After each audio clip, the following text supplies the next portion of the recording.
Hi, the topic I will cover today in this video is the IB program, the International Baccalaureate Program, because this is the program that we follow in international school where I work at. Consequently, it has a deep impact on teachers, students, and the school in general. First things first, the IB is a program that includes PYP for elementary, NYP for middle school and the first 2 years of high school in the US, and DP for the last 2 years of high school in the US. The IB educational philosophy is based in constructivism. For all subjects, students conduct an inquiry on a topic in a teaching unit aided by the conceptual apparatus provided by the IB, as you can see. Key concepts, related concepts, ADL skills, and so on and so forth. Students are then assessed by means of summative assessments, which are modeled after authentic real-world tasks. For example, this unit in my unit plan this term, I'm asking the students to debate whether we should set up a colony in Mars or not. Then the teacher will write a short reflection on the teaching unit. History of the IB. In 1962, the first IB diploma program for high school in Geneva, Switzerland was established in order to promote international mindedness. In 1968 were the first official trial examinations. In the 1980s, the IB was recognized by most major universities. In the 1990s, the NYP and the PYP were created in order to establish a complete program.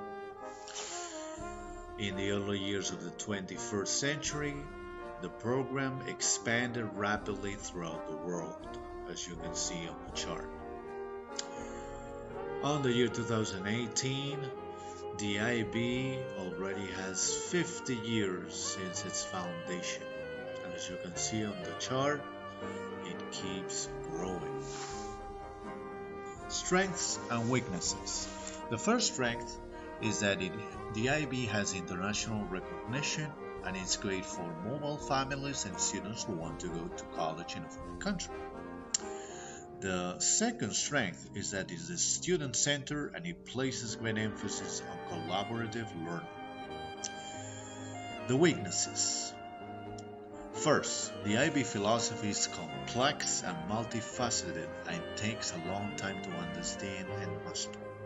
Second, it has an intensive workload for students, teachers, and administrators alike.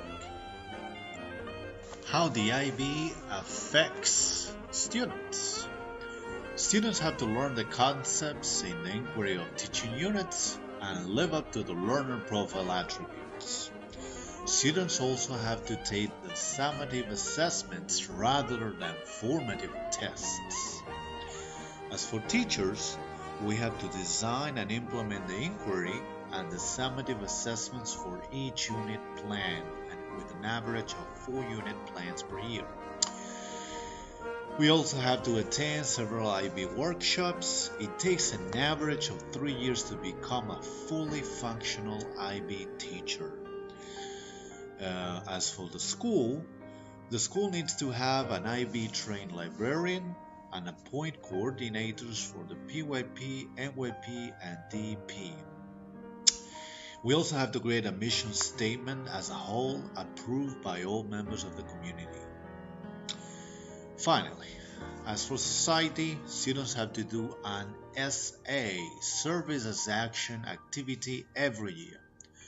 For example, students visit patients suffering from several diseases at hospitals. The IB affects society in the following ways. Students have to do an SA, Service as Action activity, every year. For example, students may visit patients suffering from terminal diseases at a hospital. In addition, students have to do a large community project at the end of their MYP years in middle school. For example, they might set up a charity to donate clothes for poor children, or they might organize fundraisers for existing charities. This is the end of the video. I hope you enjoyed it. See you next time.